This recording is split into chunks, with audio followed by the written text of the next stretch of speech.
Welcome back to the Supercar Connection podcast. You are a child. That is ridiculous. That is so... Back in the stew, as you said. Back in the stew. As a Supercar Rally, one of the top 5 life experiences. The amount of cars that I've had that have had issues is all of them.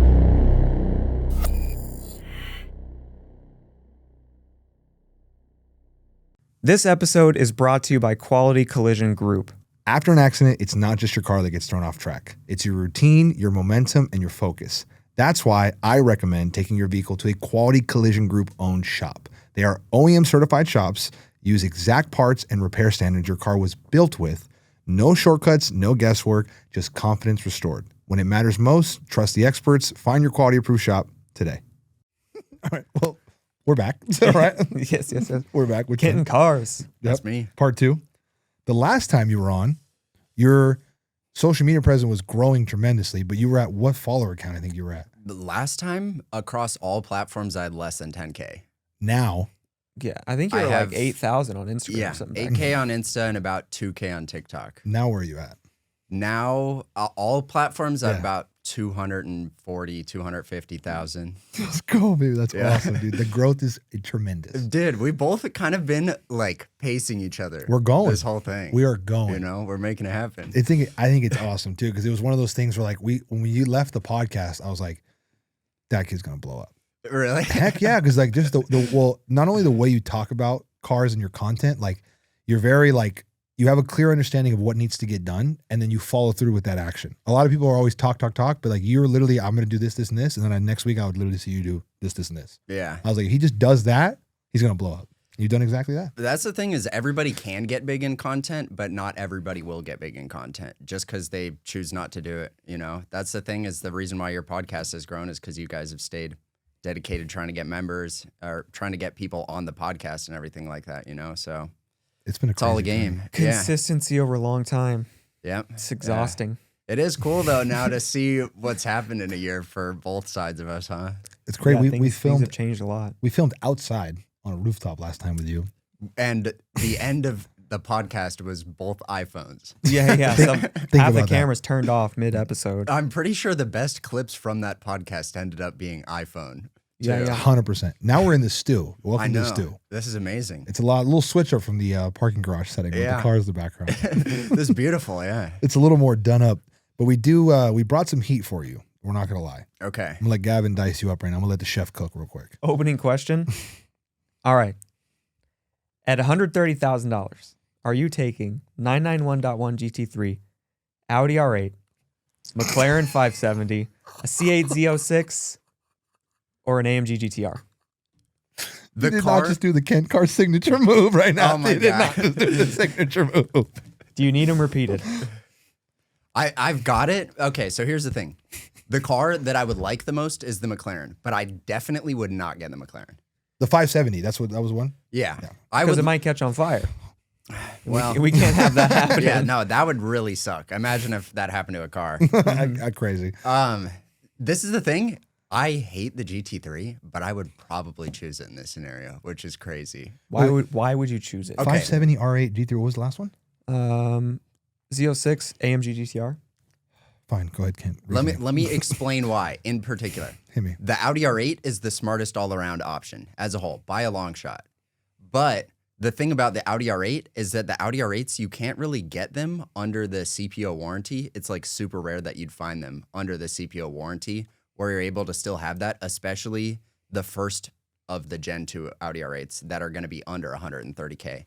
But the 991 GT3, you're still going to be able to have, not for very long, but a tiny bit of warranty. I don't know. Those are all 2014 and 15. Yeah. You may have, You're probably getting 8 months of warranty. maybe, But yeah. if you buy the right one. C8 Z06. There's plenty of warranty on those cars. You know, I've heard that the warranty on the Corvettes is sometimes not the best. But Yeah.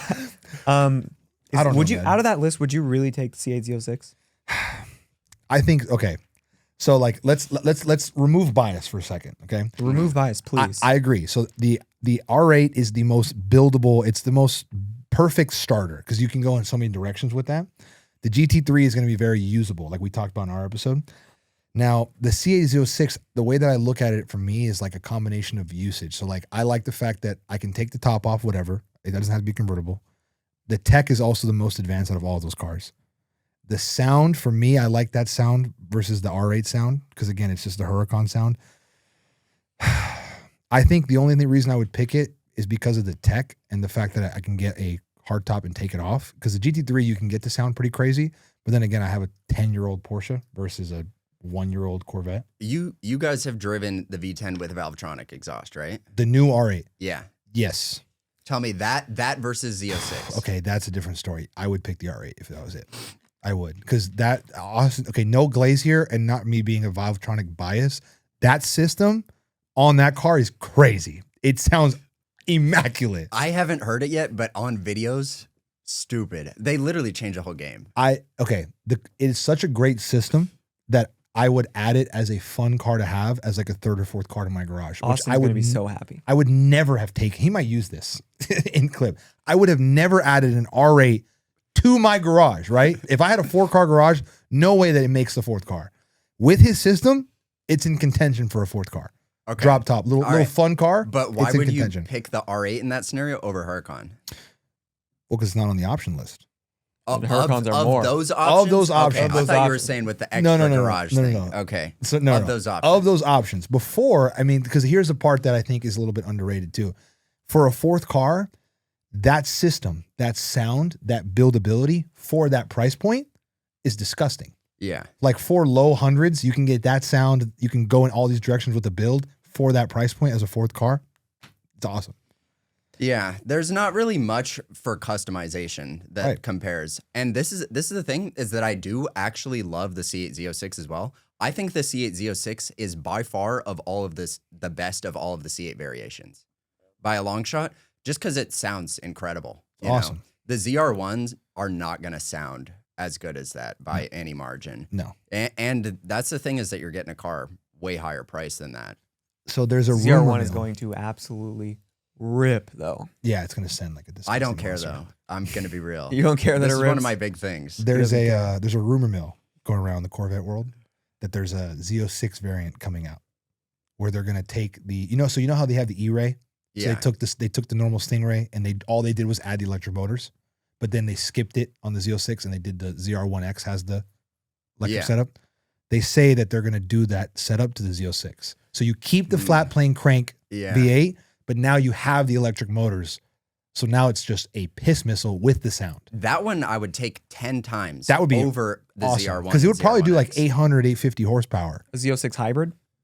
No, not it. Kind of, yeah. I mean, that's what it would be. yeah, kind of would be. Yeah. It would be. That's the rumor, huh? That's what they're going to do? The So they're going to come out with Z06X. all these levels, and they're going to go, okay, so also for some of you down here, we're going to throw you a bone. And It is throw in odd hybrid. 100%. how many they have, though, in a way. 100%. well, I mean, they still don't have as many as Porsche. Yeah, that's true. But So obviously there's a market for 1,000 and they models. are There is. selling for sure. Like everything's selling out. They're copying the 911 blueprint. So they are. I believe there's a good shot they do it because they've done everything. So you have 6.2 liter flat, and then you have 6.2 liter with the electric motors. You have the flat plane crank Z06 motor, but then that's the only one of its kind. Then you go to the 5.5 with turbos. You have the ZR1, and then you have the 5.5 with turbos with the electric motors. So it's the only variant that doesn't have the electric fit to it. I could see them adding it to squeeze the market. I get it, but I also feel like it's almost too late that they should have released that. They should in have sequence. They should have. For their sales. Like, I'm sure a bunch of people would have been mad at the end of the day where they're like, oh my God, you guys just released this thing. I paid $200,000 plus $100K over sticker for it. And then you release this new thing, which, So do you that's the want whole thing about it. naturally aspirated? Do you want twin turbo? Do you want hybrid? Or do you want hybrid twin turbo? That's my thing. Here's my thing. Crazy. I hate turbo cars more than I hate hybrid cars by a large margin. Really? By a lot. Yeah. All turbo cars? I don't hate them, but I would not pick them over an NA car anytime you're over the price point of 130K. So there's no scenario where you're taking home a McLaren I would take home a McLaren at 130K at 130K with a warranty, and I would bring my Well, that doesn't 5.7 exist. It might. It has very We could soon. do extended. No, Yeah. McLaren CPO Not has CPOs. super late warranties. Yeah. I mean, yeah, you CPOs? can get CPO. You can get a 570S CPO under warranty. Right now, you're probably pushing 150 for that. That's what I was about to say. Yeah, 'cause And you gotta pay to CPO McLaren 570. Yeah. I Is it used to worth be it able at to that find point? them like high 130. What do you mean? Is it worth it? To pay way over for that? Yeah, like is it worth the 20 grand difference? No. No, For- it's better just to buy it for- and be like, okay, I spent $5 It grand depends fix, on like, it's your fine. Or spend financial $3,000 or $4,000 on the Extended. extended warranty. Yeah. What are Like an aftermarket warranty. but I never trust aftermarket. An warranties. aftermarket bumper. You just get a good. There's good ones. Listen, I don't trust them. you have Come friends, nuts. If you aka need a- us, that we can hook you up with a good extended If you warranty. need a good extended Okay. warranty that's actually going to pay out on your issues, Yes. come to us. I've had Bumper to friends bumper, with unlimited them. miles, Is mechanical, this the an whole ad? nine. This is I mean, not, it's not semi really, an ad. but Yeah, it we does can make it an exist. ad. I just 100%. want We you can to be figure it out. We educated do that whatever we got to do. it's Yeah. there. Yep, hit us up. But this is the thing is that everything in that area, right? Everything in that price range, half of it, my biggest thing is that I'm like, damn, I just want warranty, you know? Really? Like, because Bro, you're in that warranty. You got to exit that. this is the thing is that You're traumatized. and You're and damaged for goods the right people now. listening that I've had the amount of cars that I've had that have had issues is all of them. It's true. If I go back through each of my cars, my Lamborghini had every single issue that was possible. My GTR, it was 100% my fault, but it had every issue that was possible. My Golf had every issue that was possible. Oh, we're My bringing out the M4, Golf. It's gone deep. It's been the Audi R8 is the only car I've had that hasn't had any issues. Do you think it's a car problem or a you problem? It used to be a me problem. Now it's a car problem. Because I used to just say, oh, that car looks super sick. I need to buy it. And now this time I went through every single part of the process that you needed to do to buy a perfect car, and it didn't work out. So this one, not my fault, but in the past it has been. I think you got to exit that. You have trust issues right now. A little bit, yeah. You just need a nice, loving, healthy relationship that will nurture you out of it, and then you're fine. So other than the 130 market, you would not pick another McLaren. So this is my thing, yeah. Let's say if I was to have a 3 to 5 car garage, every single price point that you're giving me for a garage or a car from 150 grand to $10 million, I'm probably not putting a turbo car in there. $200,000. What are you taking? Huracan. Huracan. Yeah. Just what can you get for 200,000? 200K like under. You have to go 200K and under. What are you getting? Like an LP 610. 610-4. You're picking Yeah. LP 610 over a 600 LT. Of course. I'm smacking yes. the fuck out of you. Yeah, Sorry, there we go. 'cause- Sorry, all right, there we go. okay. Sorry. All right. I couldn't handle that. I All couldn't hold right, that buddy. one. I'm sorry. Hold up, Can we hold bleep up, that, hold up. Destin? Sorry. I couldn't hold that one on that one. That was wild. Hey, it's all good. It's all Yo, good. okay. Here's the No, thing. don't worry about it, Destin. It's fine. Let me tell you, man. Go. Okay, It's fine. let me run this here, okay? The 600 LT is probably the best sounding McLaren. Yeah. But it still doesn't sound better than Huracan with Valvetronic exhaust. Oh, this is crazy that you're even debating. No. that. It's not. I'm not debating the fact that it doesn't It's not sound the better. it's not the sound. It's a yeah. It's I'm gonna say dynamic. Damn it. such a better car. Right. So like, okay. But this is the thing. Okay. I'm actually choosing the Porsche owner take here, sadly. But the Huracan is a better all-around car, for sure. Just because it's actually reliable and super easy to use. The only way you're getting a 600 LT is if you're doing Senna buckets, right? Well, No. for him, yeah. For me, no. I'm not getting Senna buckets. I don't. Really? I don't fit in Really? Sennas Okay. I want to drive the car physically. outside of the canyon. So I personally would get the comfort seats. Really? Okay. Yes. But I think that adds to the experience of the car. Regardless, the Huracan is a better daily driver car. I'll simplify it down to that. 100%. And that's it for me, is that this has been my entire debate over the last year, is that it's, would you rather own a super unreliable, not super unreliable, let's say it's even somewhat unreliable, that let's say the McLaren out of the year is down for 2 months and the Huracan is up the entire year. If you get another extra 1,000 miles on that Huracan out of the time that the McLaren's done, I feel like that's worth it to me. I think the 600 has less problems than most other McLarens. Most all supercars, like even McLarens in general, aren't as bad as people make them out to be. You know, For sure. At the end of the day, Like a but- 600 LT going, oh, it's down for 2 months. Could that happen? Sure. But like, how many times is that going to happen? We're adding up little different things though here. You go in a week to clear the OBD sensor, you know, a whole bunch of different. That's mostly what we're you're talking doing. 8 weeks added up throughout the year. Yeah. Not like a 2-month consistency Yeah. where I'm just dry for 2 months. This is the thing is if I have the Huracan, but I have infinite money outside of that, what I'm doing is I'm taking that Huracan on every single supercar rally that I possibly can, beating it all over, doing a sick build on that car. Like that's what I think I would want with that. Because if you tell me I have a garage of 5 cars, I'm not going for the most boring car, which is the Huracan. But if I have one car, I just want to use the hell out of it. Like that's kind of what I've realized over the last 5 years, you know, with the cars is that it's like, I like driving the cars. And when a car's broken, you're not doing much about it, you know? Mm-hmm. You're at right now, we're at Gen 1 Ken right now. That's the only argument That's you all could we're make. Gen 2 that car. Kent, when Kent has double car, like in your mind, you're like, all right, And reliability. we got 2 cars in the garage now. Your likes and your interests will change a little bit. Yeah. And I have Slowly. had, you know, I had 3 cars in a garage where, you know, one of them was relatively reliable and the other 2 were not, you know? What are the other options at a $200K budget? They're tight. Nothing's even worth mentioning, no? It kind of is limited that you could get an amazing 650S, but that sucks. We just had a listener buy a Cayman GT4 RS.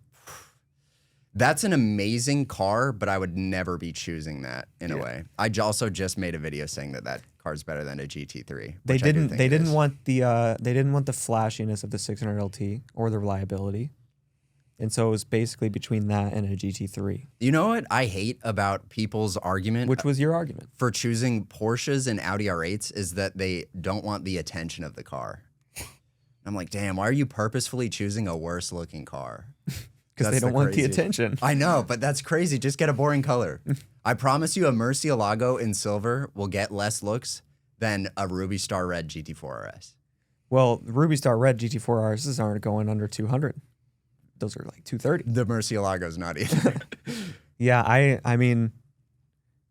guess so. I mean, a Mercy's still a Mercy. Yeah. I mean, we drove a silver Huracan for a week, just basic silver, no options, no nothing. It was a 510 too, right? No, it was Evo. Or 580. It was Evo. It was Evo. Evo The rear-wheel drive. Yeah. The attention you get, even just in a 0-spec silver Huracan, was wild. Okay. Here's the thing. So I owned a silver Gallardo, right? Am I lying? No, you're not lying at all. I owned a silver Gallardo, right? Mm-hmm. The silver Gallardo, I got 10 times more attention than I expected in that car. I was like, why are people looking at this? This is like old man spec. But I was really surprised by that, kind of happily surprised by it. But then I had my Supra, which is a super boring car to a certain extent, really normal. And I put the purple wrap on it. And the purple wrap on the Supra with a livery got twice the amount of the attention as the Lamborghini in silver, you know, at the end of the day. Like, color is so big for cars. Yeah. At the end of the color, day. and then I think we Crazy lose. take. I think that's kind of basic to a certain extent. I think you just clip farmed. Yeah. How's I don't know. No, that's an interesting, like, I haven't thought about it like that though before. So like a silver Huracan, I guess I haven't ever had like a crazy color on my car. My cars have always been pretty neutral. Yeah. So I don't know. So if I wrap my Aston in If you did that bright orange, in lime green, it's going to get more attention. It might not be better attention, but it'll definitely be more. it might be people going, is that a lime green? You know, Aston like Martin? a perfect example of that is when I had the silver Gallardo, I had a friend with a chrome wrapped V6 Mustang. And we drove around the Scottsdale quarter, which is like the Grove here, Popping. pretty much. Yeah. Kierland in the quarter. Yeah. And there it was like everybody was pointing at the Mustang and taking photos. And I was like, damn, So I feel kind of bad now. What's worse, a chrome V6 Mustang or a chrome gold Maserati Ghibli? Wow. I feel like the chrome gold Maserati has like a vibe to it, though. Is it a vibe? No, it has a vibe that it's like. What it's is that vibe? It's so gaudy that it almost is like an aesthetic. If you're not wearing just head to toe Versace stuff, in that car, Exactly. So much, Dude, I there's know. so much. What's It's the all cologne? fake I know a Versace guy in too. Miami who does that. I'm sure. It's beautiful. There's so much Aqua de Gio and hair chest hair in that freaking car. It's All disgusting. red interior, too. Red interior with chrome gold outside. Oh yeah. Hey, Okay. man, Dude, I don't know. yellows and reds, So- man. so- It's hot. Okay, if I was giving you the cars you have to drive this car for a month, and it's the Chrome V6 Mustang or Chrome Gold Maserati Ghibli. I'm definitely taking the Maserati for sure. Is the Mustang a manual? Yes. I don't care, whatever you want. That's a hard one. But I guess yes, since Kent said yes. The one in my scenario was. I'd probably take the Ghibli too, to be honest. I feel like it's. I'd take the Mustang. A Chrome V6 Mustang is a bit. They're both pretty bad. They're for sure. both Yeah, it's diabolical pretty for bad. sure. But I don't know. I like a little bit of like meme stuff though to feel like an idiot every once in a while, in a way. I would take Yeah. the Mustang because I think it's a little less poser. It's still pretty poser, but in the scale of I don't poser, know. it's less poser. Because like It's it's pretty still poser. it's still a Mustang. Like the owner of the Mustang knows he has a Mustang. He's trying to make it look cool. The Maserati guy thinks he owns a Ferrari, and he's like, "Dude, my are we talking about a It's like newer? Porsche Is, owners. is Yes. it is it a newer Exactly. It's Maserati? It's like when a Porsche owner thinks they own a supercar. Exactly. We just laugh at them. We just keep on trucking. That's Yeah. all. Yeah. What model could they even think is considered a supercar From Maserati or from Porsche? from Porsche? I think people think. Maserati actually makes a supercar. Yeah, I'm about to say, throw the Well, MC20, Po- baby. Porsche does too. The 918. They used to make one at least, Hmm. but that's their That's own. a hypercar, so they don't make a supercar. Yeah, I kind of agree with that. Sports car, hypercar. I think bus. the 992 GT3 is the closest Porsche will ever get to making a mainline like supercar for sure. What was it? The Porsche what? 992 GT3 RS. is the GT2 RS going to be considered mainline. Yeah, but I low key feel like the GT3 RS is the 992 GT2. I don't know, man. That I would- one. Nine I would nine two counter that. GT2. I counter that. I think is not far off. I counter that. Which part? I think it's Porsche's closest supercar is the 992 Turbo S rather than 992 GT3 RS.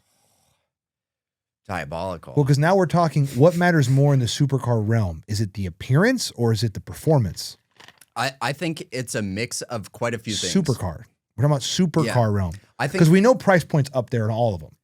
presence wise, the 992 GT3 RS, looks wise, is for sure. This is the only reason that it's become this far away from being a supercar, is that the 992 GT3 RS actually has road presence. It does. If a lady saw a silver 991.1 base GT3, she would look at that and go, "Oh, that's like a Porsche. That's probably like $100,000 normal car." Right. Even though it's GT3, it could be a manual, it could Yeah. be whatever.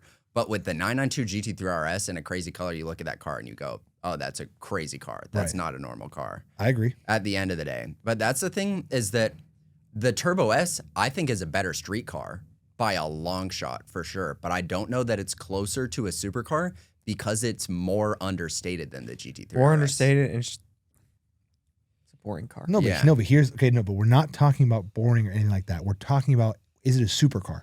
What matters more? Now we're gonna really divide the room right here. If you guys are gonna really sit on this, what matters more for a supercar? The appearance or the performance? Because if it's the performance, it's the Turbo S, and there's no arguing that. If it's the appearance, it's the 3RS. Okay, this is the thing. This is my opinion. All right. The distance between the performance of the GT3 RS and the Turbo S is large, but it is not bigger than the difference of the looks between the Turbo S and the GT3 RS. But I can make the Turbo S appearance-wise go up Yeah, to but bat. modifying them You can't make the 3RS catch up to the Turbo S in performance. This is a riveting debate, fellas. It is. It really is. Because it's not, now we're not even really. Let's not even talk about Porsche.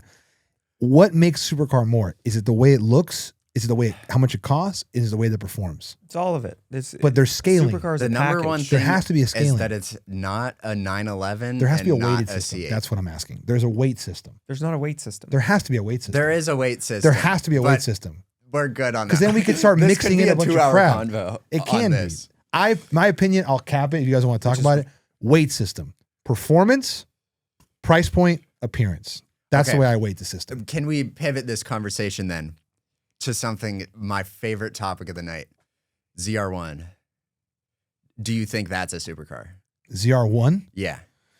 I think it's a supercar that has hypercar performance, Oh my but is a God. supercar, just basic supercar. Anybody that goes like Chevy going out and say they made a hypercar, they're overdoing it. It is a supercar that has fantastic hypercar performance. You think the C8 ZR1 is a supercar, but not the 3RS? Correct. So here's the thing. Diabolical. Bro, The C8 weight ZR1, scale. Weight, I just said the weight scale. Performance is 1. it does 233 miles per hour. Brother, it's 0 to 60 is like 2 seconds. Okay. Is a Dodge Demon a supercar? A Dodge Demon. Yeah. Well, because No. it can go down a drag strip. Because it can go 0 to 60 and it has 1,000 horsepower. It can go 0 to 60 crazy. With an asterisk. E85, 1 seat.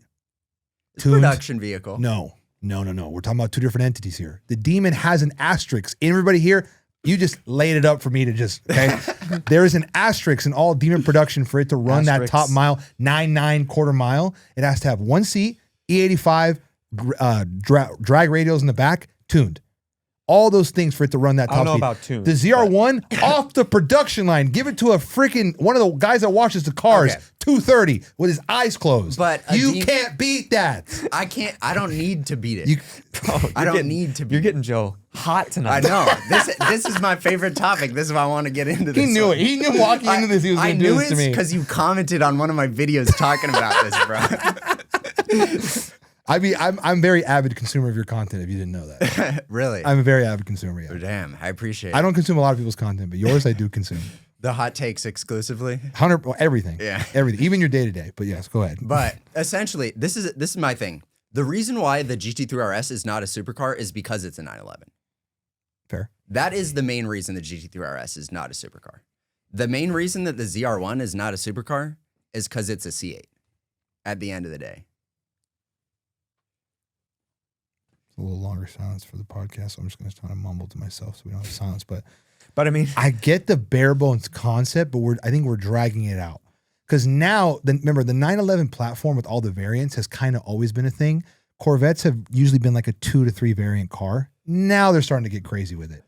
But even what differentiates the current ZR1 being a supercar from the last gen's ZR1? Because the last gen ZR1 was a beast, right? And 850 horsepower. You can't deny that that's not 750 You horsepower. can't deny that that's Sorry. not above, Sorry, I got you. you know, supercar range. Realistically, that competes with, you know, an 812 relatively speed wise and stuff like that. It was still a crazy car at the time comparatively, and I feel like this isn't really that much more of a crazy thing because our standards have changed so much. What year is a C7 ZR1? 19. Roughly 19. Only 19. They made it 1 year. Only So 19. at that time, for 750 horsepower, the top of the base model Aventador that they're coming out at that time, is that probably an S? Do they even make bases in that time? Yeah, S, yeah. 18 was when they started making S's. So Yeah. 18, 19 would have been So comparable. and an S is 750 or something 740. horsepower. 740. Now the ZR1, instead of making 750 horsepower, makes 1,064 or 1,200. But now that equivalent Lamborghini is the Revuelto, and that base model makes 1,000 horsepower too. You know, like our standards have just changed. I feel like this car is just as crazy as the C7 ZR1 was, and nobody would consider that a supercar. Yeah, I mean, it's not just horsepower because, like you say, standards change. Like we can say, oh, this car has the GT3 RS has 500 horsepower, whatever, but isn't that about what like the R8. Ferrari F430 has? Yeah. And that's a supercar, Yeah. mid-engine Ferrari. So standards definitely change, but it's like you got a car, it looks pretty crazy. The ZR, we're talking about just the ZR1, not the ZR1X. They're kind of both lumped in similarly, but let's say base ZR1. They're Base not, ZR1. They're not lumped in similarly. They but- are. No, they're not. Because even the ZR1X, now we're just taking another step. If it can't be a supercar because it's a Corvette, Uh-huh. then we have to let's take the ZR1X. That's the top. Okay. So that Yeah. still has to pass your argument. It's a C8, can't be a supercar. This car Pretty much. looks pretty crazy, tons of aero. It's going to do like 240 miles per hour. It's going to have 0-60 under 2 seconds. It's going to be insane. That's awesome, man. Is that not a Don't not a thumbs up us is that about not no. a super does a car? Turbo S not do 0 to 60 in 2.3 It doesn't seconds? do 240 miles per hour. But it does the 0 to 60 crazy that beats all the supercars too, you know? It also has like four what seats. metric are we going for? Is it top Weighted speed now? Is scale it- system. Okay, look. This is what like 2 things, okay? Weighted scale system. This is why you have to have weight in this whole supercar thing. Because if not, you can argue everything. You have to have a weight to it. I told you. Performance, price point, looks. Okay. That's the weight system. Okay. Cylinder count. Now, on top of that, okay, what you said about the F430 being a supercar, I think it also has to depend on how we're describing supercar, because I think the goalpost moves. So, like, yes, when the F430 was the model, it was a supercar. Mm-hmm. If we were to throw it in the current batch of cars, it's not a modern day supercar. It's a supercar in its time. But now we're not talking about that. We're talking about modern day. So performance, price point, looks. ZR1X, 1250 horsepower. The 06 is going to be under 2 seconds. Okay.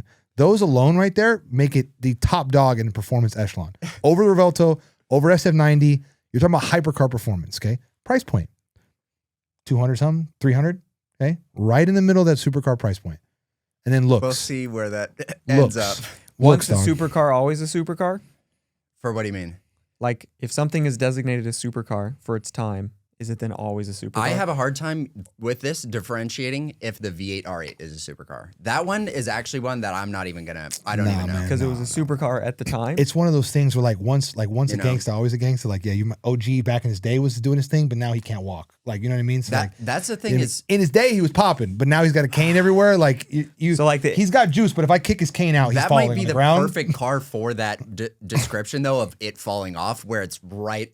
I think it is kind of past that line where it might not be a supercar anymore. The R8, V8 R8. you can get one for 60. the V8 R8. No, absolutely, it's not. Yeah, That you can didn't get one for occur. What do you 60 grand. mean? but that's the But how about equivalent of a current R8. How about like a McLaren 12C? I think that's more of a supercar than a V8 R8 by a long shot for Okay. sure. Even though I'm not a So great. it's still a supercar, even though it's $80,000. Well, yeah, because you can get a Ferrari 360 for what? $75 on the side of the road or something like that. You know, If you happen to have Monopoly money with That you. was funny. Matt from HC Tuning's not gonna like that one, but that was funny. I love that 360. I think they're awesome. That was That was funny. actually the first supercar I ever went in. Really? Yeah. That's awesome. And it was here. I just met the guy who took me in it again. It was crazy. It was like a 15-year thing. Full circle moment. Yeah. We like pretty here wild. at Supercar Connection, we do like full circle moments, but This one's kind of Big one on- right here. It is. It is. This is a full circle moment. We're even sitting on a circle. Wow. Incredible. everything is relative. So I think once a supercar, always supercar, in the sense that like you have to pay it its respects. But when you enter modern day, no. I think a supercar is a supercar. I generally agree with that. However, I feel like we got to redirect from this. We've been pushing too Sorry, hard on sorry. Let's go on to the the next debate. Then we have another question for him. I know that you and I could go about the ZR1 We can. for We can. 5 hours. We're still not even done with that. Really, we didn't really settle No. that, but that's fine. That's This fine. is my thing. I don't want to bore our audience. Last part of this. I'm just using the same rule as the 911. That's my only thing for it. I think every other metric, it's a supercar, but it is a C8 at the end of the day. If you're listening, can we comment below if the GT3 RS is a supercar and if the new ZR1 / if the ZR1X Is is a a supercar or a hypercar. in or a particular. hypercar? Bold You're crazy if you move, think it's a hypercar. but it's the budget hypercar. Yeah, big guy. What's our next? Didn't we have one more frame? I had one more question for you, Okay. which was just I asked you what car you would take under a $200,000 budget. What car would you take under a $100,000 budget? There's two cars and they're kind of interchangeable realistically right now. And I have experienced both of these cars in the last week, but they were already on my list. I can already guess. One of them sounds amazing.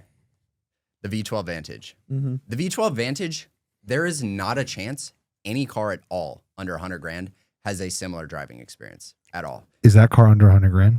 Yes. Is it? Yes. One's literally for sale for 85 right now. I'm Oh, it is for sale. I, I and thought it said sold. that I thought earlier. it Also- sold. I thought it sold. I'm not gonna say it, but the person who I went in there one was not over 100. I'll leave that for them in case I don't want any price info out there. But essentially, now you really will find a great spec one pushing 130, 140, 150 if it's a good spec. But that car is insane at 100 grand. There's one pearl white with a blue interior, 20K miles for 85 grand right now. Yeah. See, and that's Why incredible. are you snagging that thing up? Why am I not? I gotta sell a car. All right, word. And also But now I'm conflicted with the new Vantage. Have you been in a V12 Vantage? No. Have you been in a V12 Vantage? It is so insane. I mean, it's just Is my it car, but actually? it's faster and sounds better. Dude, you guys low-key might need next time you're in OC, meet up with the guy that I went with, because Now here's the caveat with the V12 Vantage. You need to spend minimum $5,000 on exhaust. Really, you're probably going to be pushing 10 to 15,000 on exhaust because you need headers and low key and X pipe too. But after you do that, it is a driving experience I would compare with most cars at 500,000 plus. Really? It's so crazy. Just the sound of it is insane, and the speed of it doesn't feel like it's lacking. It felt faster than it, like, at least, you know, it felt relative speed to a Huracan or something like that, where you're like, it's fast, but it's not like, oh, I'm scared, at least, or anything like that. Yeah. It's like not 500 something torque. Yeah. So, you know, like, that car was incredible, and it actually handled way better than I thought. I don't know if your car's probably the same for handling on that one. Yeah, handles well. Like, I was surprised because I thought we were low-key going to lose it through some corners, but it tucked. That car's driving experience is unmatchable. By far the best car under 100 grand for driving experience. I don't think it looks better than the 2019 V8 Vantage, though. And that Vantage is a great car. Like, that's the other best car at 100 grand, without a doubt. You know what you can do with that car, which I've talked about so many times now. But what? So Pure Turbos sells a turbo upgrade for that car, which is basically the same turbo as the DBX 707. And it's swap out 100%, same hoses, same attachments, everything swaps out. So $4,000 for the turbos. And what? What? I didn't say anything. Turbos, tune, you're in for like $8,000. And that car does 750 horsepower. Yeah. No, I mean, AMG GT How much horsepower? C63 engine. 750? Wow. You know? And relatively decent reliability because it is an AMG engine. What is that? You don't fuck with the Vantage? What is what? Wow. What? It's 750 horsepower. That's a lot of horsepower. Okay. That's 720S territory. We're Did you not under think your it- budget right now? Huh? You're not interested yeah. in the V8 Vantage? What do you mean? It's a fantastic car, and with that build, it's awesome. Yeah. I With think that stock build. they're great. I think stock you should put a downpipe on it, and then it's still an awesome car. Like in general, I just think they look great for sure. That's like the biggest thing about them, and the interior is pretty nice as a whole. You know, they're a cool car. The 100K range has got pretty hard because there's actually a super big. I feel like there's super big gap between 90K and then like 120, 130. That really the only thing in that range is like a GT4. You know, Which is why are you doing it? Who's doing that? I might do that. Don't do that. I don't want to. Don't but do I that. Don't might. do Don't that. do that. It's a bad look. Don't do that. Why would you? Why is that? Don't do that. Why do Don't that over a turbo upgraded V8 Vantage that's going to do 750 horsepower? It's close. Those are you know, like options that I'm comparing. And that's like an OEM comparable tune, and the turbos are like an OEM comparable turbo. So you're if not I got the really V8 like Vantage, I'm not doing shit to it. you're not cooking reliability on that car. Yeah. Like they use the 707 tune? Yeah. Okay. Bro, are you scared of modding your car? I love modifying my car, but I will not modify another car unless I know that I can afford to like just destroy it pretty much. Okay. I understand. And that's, I'll always do exhaust. I'll always do lowering springs. I'll always do the basic run of the mill of what you're going to do, of course. But I wouldn't want to super build, like, I feel like building an Aston Martin to 750, that's going to take so hard to sell that car after you do that now, you know, just in general. I can kind of get that because you lose a little bit of the buyer pool there. And yeah, because it's such a like specific market for that car, and especially that people are going to think it's less reliable and stuff, you know, at the end That's of the the day. perfect car for Facebook Marketplace. It is. Yeah. It's the perfect Rip. place to get lowballed by an Armenian. No, not lowballed. Oh. You'll get some kid who just turned 20 and is trading 4X and is like, that's what I want. Exactly. 750 horsepower. You can go pull up in Vantage, Miami. previously owned by Yeah. Gavin of Supercar Connection. You're damn right. And that's a social media marketable car. With that build, Yeah, that's a with that build. super social media cloud car. I kind of Satin want to do like a black. whole build series. What do you, on the V8 Vantage? Yeah. Is that what you're thinking next? That's what I'm thinking. But also, I change Yeah. every Nobody's every doing that. month, Nobody's so. doing that. Right. No one's doing it. Yeah, that'd Do be you awesome. know what Zoomy Who? Yeah. photographer? Vlad. Who? Huh? Vlad. Photographer. Yeah. You probably know him, but you're not. Zoomy. You would if you saw his Instagram, but he has Got a it. satin black. Well, he used to have a satin black one with like the ski box and stuff. Did you see that? That looks sick. Mhm. That looks super cool. Like that one is a super good social media car for sure. All right, what do you think in Miami? You're in Miami. This is already going to be You're in crazy. downtown Brickell. Which one do you think is getting more attention? That car or like a bright C8? Say what car it is. Do you think an Aston Martin V8 Vantage 2019 or like a bright blue C8 is getting more attention in Miami? Before Well, we answer there's- the question, bro went to Miami one time. Is now throwing Miami dynamics out there. That's all I'm going to This say. would have He been, went- would he have been went doing one time. this before this. Brickell One at that. time. Brickell. You experienced Brickell is what I'm saying. I've been to Miami before, but it's been a minute. Downtown Brickell. We're talking about C8s, the state bird of Brickell. Yes, Bad, man. for the, sure. the Urus and the C8 is the state bird of Miami. Bro, It's so bad. Dude, you know that Urus that I was gonna get down Yeah. there? Dude, after I was there for like 3-4 days, so I ended up getting a different rental car. I was gonna be in an Audi R8 and stuff, but I did end up in the Audi R8, but it was broken. But the Dude, you Urus, can't catch a break. Yeah, go ahead. Shocking. the Urus that I was like gonna be driving around down there, I was down in Brickell and I was like, damn, I wouldn't even be cool. Nope. I was like, this wouldn't even be worth the flex low key. Bro, it's crazy. Like in Miami, you have to be like at a certain level to even kind of start flexing. Like a Huracan's a turnoff. Like Yeah. if someone sees a Huracan, you're like, ew, they'll stay away from you. And when you're down there, you go straight into scammer mode too. That you go, oh, that's a rental. It doesn't Yeah. even matter. You might be driving it, and I'd be like, man, I can't believe Joe rented that thing. You're down there with the 812 My that you 812, shipped. you're like, dude, he rented it and put decals on it, bro. Yeah. That's crazy. I can't believe this guy's trying to promote his podcast and stuff. It's crazy work. I think It's wild. Depending on, so my V8 Vantage is like a base spec, or do I get like a cool color on it? I think you get a cool color, but you're not getting like the craziest in Like, the world, right? can we just wrap either one? You can pick either one, but you can wrap it whatever color you want, or does it I have think to they got to be the same color. They're both baby blue. All right, we'll leave it there to make it Vantage. easy. Oh, the Vantage. Vantage. Really? Vantage. Attention. Yeah. baby blue Vantage, 100%. I think the only way Dude, I the don't know. I C8 think gets C8 more is the tops down. I think, okay, attention. The Yeah, question purely. is attention. Purely. Like, what is we're talking the about attention? Gen Pop. Listen. Gen Pop attention? You're going down there for your first trip to Miami. You really want attention. You think you're about to ball out. Your course just made its first $500.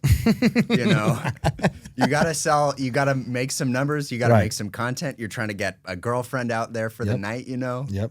for hopefully. Well, that's preferably more cheap. than the car, but is it the Gen Pop attention? That's what, like, just generic attention. Gen Pop is unique term. Haven't heard that. I General know what you're population. I figured it took me a second. My but I bad. figured it Prison out. lingo. you My know? bad. Yeah, Oh, you know, okay. come on. From I back got, in the I got day. tattoos on my fingers. dog. Yeah. But Gen Pop attention. Yes, we're not looking for the, the car C8 is enthusiast. getting more attention.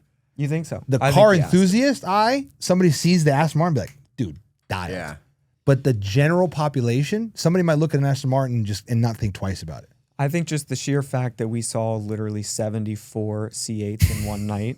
Did you count this? It was Yeah, so Is this a bad. real thing? One had an SPJ wing on it. Oh, I'm not kidding. I kind of like it on the Z06. I kind of like it on the Z06. gosh. Was Get it out. on a At least on the Z06? Z06. Get out. Z06 No, it or was base on a, model? it was a Base model. Stingray. Base model looks terrible. It was the only mod on the whole car. Yes. Have you seen the Z06 here for sale that has the SVJ wing? No, I haven't. No. Is it low-key hot? works. It low-key works? The All right, you base show me after model, the the podcast. base Show me model after looks the podcast. trash. The base model with the SVJ wing looks so trash. Base model, no mods, stock wheels, everything. It was pretty bad. That's And, SPJ wing. and an I IG debated sticker it. on the car. Oh yeah, It was there we pretty go. bad. It was pretty bad. I'm not gonna lie. I debated the SVJ wing, and then I saw a photo of it, and I was like, "Oh, that's so bad. I Look, can't even do it." I don't like to hate on other people's car choices. I do. Yeah, so do I, to be honest. We have to say that I just for the don't, podcast. yeah. I don't like people to know that I like to hate on other people's car choices, but I hate on other people's car choices. Man, that's like all of our. We all have businesses of pretty much just Hating on people's cars. yeah, Yeah. you gotta rip on cars. Who am I? I'm literally known for hating on Porsche at this point. That is, I put that in my bio sometimes. That's my stamp. I don't hate on it enough because I don't want to overbeat it, but I probably would make a video on it every single day. if I Evergreen could. content. Yep. Evergreen content. You had some questions loaded up, no? I didn't have questions. Oh, I had topics. takes of different things as a whole that What I are, had what, are on the, this. what are the takes? Do I need to ask you something? Lob Some me of up? them, a little bit, yes. Alley-oop me and I'll, or I guess I'll alley-oop you. You just gotta pass. You gotta give me the assist. You want to give him because he was excited about the 500K one because he apparently called my 500K garage trash. It was, So, man. Are you ready can for a you- 500K Can garage? you make a better I'm ready garage for than mine? 500K. I'm not ready for a mill. Okay, the mill is hard. Yeah, a mill is actually really We literally hard. just did that. difficult. I did a spotless meal garage, so I don't know what we're talking about here. But go All ahead. right, run me up my 500K. Okay. So the scenario, we've asked this before. You got a $500,000 budget to build out your garage. There's no limit or requirement on what or how many cars you can buy. 500K. That's your budget. This is the absolutely perfect garage for this. All right. Perfect garage. The most base Lamborghini Huracan ever, with some modifications. Like an LP 580? I'll take a 610. We're taking a 610 at 200 flat. Okay. Did you get that? I'm thinking. With mods? Yeah, with mods you're pushing. All right. I'm taking a base 610 with nothing. It's got an exhaust though. All right. And then I'm taking He's getting a sponsorship. the cheapest Ferrari F12 on the market for $250,000, and then I'm buying a Toyota Corolla, and that's the perfect garage. Okay. 200, 250. You got 50 grand and you go a Corolla? You can't. I mean, You maybe came on F80. our show. You could get a C63. F80. S. C63 and F80. You came on our show and crapped on my 500K garage. And you just picked Two a Corvettes. base Huracan, a cheap F12, and a Corolla. And you have the audacity to call my garage trash. By You the way, picked just two for Corvettes. reference, this guy had 2 Corvettes. He had two Yes, Corvettes. yes, in his because 500K besides garage. the stigma of a Corvette being Corvette, I've they never are- seen you in a pair of New Balance. They are I take it performance back. monsters. I be rocking MVs all the day. Yeah, What you I've seen you in mean? New Balance. Here's Come the on. thing. Here's the thing. The C8 Z06, relatively for your taste, would pretty much be interchangeable with the Huracan for me. Because the C8 Z06 and the Huracan are relatively actually pretty comparable cars. My thing is I just like the way the Huracan looks better. I'd rather have a Huracan than a C8 Z06. Yeah, the Huracan just has more presence, and that's pretty much it. Does you your know? 500K garage change at all since last time? What was it? Still two C706, Corvettes? C8 Z06, X6M, and a 720S? Yeah. That's what it was? Yeah. Oh, man, my shit's fired. What do you mean? Diabolical. Dude, 720S is literally the most piss missile car on the planet. You and I can both agree with that. That car's awesome, okay? C8 Z06 is your V8 flat plane crank soundy car because I can't get a 458. So this is the next best choice, okay? C7 Z06 is your high torque play monster. I want to go slide a corner. I want to go be a degenerate and do downtown, do donuts. That's my car. And then X6M, that car will beat half of your list stock, and it's an SUV. Who cares? That's a ridiculous take. Bro, how are you going to say that to me right now? Dude, I don't care what an X6M does. That car is... It's an X6. Yeah, who cares, bro? I low-key might take All my right, Corolla. I need over all an X6. my operas need to step in here. They're insane. The X6M not getting love is crazy. That car is That's a budget a monster. great car, But but then I'm you're just gonna be not monster. thinking about it. Yeah, I don't care that it beats a Huracan and a. If and a I had race When you're from the building red a light. 500K budget, every dollar counts. I'm Right. maxing my dollars. Z06, C8 Z06, max dollars, Okay, 130. hold up. C7 Z06, max dollars. X6M, max dollars. What's a 458 right now price? Is Shitty it? spec or 200? like I'm saying shit. What bottom of the barrel's 200, really? 200, 220. Okay. So Bottom you of the could barrels, could you- two- Dude, those Could heavy you sec. not? The market's going up on those things. could you not do the 458, the Z06, and have $100,000 to put into something else though? The C7 Z06, you mean? Or He wait, wants a wrong one. 720. 720 and the 458. Could you not do? You're probably what 400. I'm 420, so I'm 80 in there. So you could have, I don't know. You like G80s. Well, no, I would do the X. I could slot the X6M in there. See, you I could do yeah. that. The problem is the only reason I didn't He pick could the get 458. He could get the and again, X650i. this is your problem. The two of you is you guys don't look at you guys don't answer the question. You're just trying to fit your favorites in the question. The best garage for 500K. If I did the Mine 458, if I did your 720 458 X6M, the 458 answers my flat plane crane, but I'm driving a 2011, 2010 458. My Don't tell me you Z06, didn't love that car. I did, but my Z06 has new tech in it. I can take the roof off whenever I want. It's reliable too. And I still get a fun throw around car with 650 pound-feet of torque. I think if I have a garage of 3 cars, I want one car that I'm slightly annoyed to drive. But again, the question's not 3 cars. The question is build the best garage 500K. Yeah, fair enough. The question is build your garage for Right. 500K. For the fact you guys saying that mine is trash is insane. I literally am picking every I beast just budget feel car like in 500K. The double Corvette is The the, double is the Corvette is only just a issue wild with it. take. It's the only issue with Got it. 500K. We got You a could double have switched Corvette. it out for almost anything else. And would have made it more acceptable. Yes. You guys are crazy. Man, I don't know. And to brush you up on mine, since no one cares, is the 600 LT, the 991.2 GT3, and then a V8 Vantage 2020. Did you say that? You said a G80. Last time I said G80, now I'm saying Vantage. Okay. Got it. I don't even dislike Do you that. but I get? Do you feel get that though? Because your G80 is like 80 grand, 75 grand. Do you have enough money to squeeze in an Aston Martin? Yeah. What are numbers we running here? 600 LT is what? Because that market's changed. We're going to say 220. Okay. We already said 220. 220. And then 180 for the .2 GT3. So what does that put us at? 400? That puts us at 400. I got 100K You're to easy, get a yeah. Vantage. All right, that's yeah. fair. That works. This is the thing. I feel like you'd probably have to take the G80 though for a daily in that scenario. You know who you're talking. Realistic You know who you're rush. talking to, dog. I don't. This man daily to 4C. And That now, is now, kinda now, now I diabolical. daily an Aston don't- Martin that's 3 inches off the ground. Your logic is spot on. He don't care about The- that. I mean, he doesn't care at all. You know, I dailied my Lambo for a little bit, and I dailied my R8, but I would never do it again. You know, I would not daily a 4C again. in Really? LA, that is Yeah, my love for that car has shrank. I'm not gonna lie. Is that paddles? yeah. Really? I mean, you can drive it in auto. It's a dual clutch. Yeah, but I just meant it was not manual. Not you know, manual. as a whole. Yeah.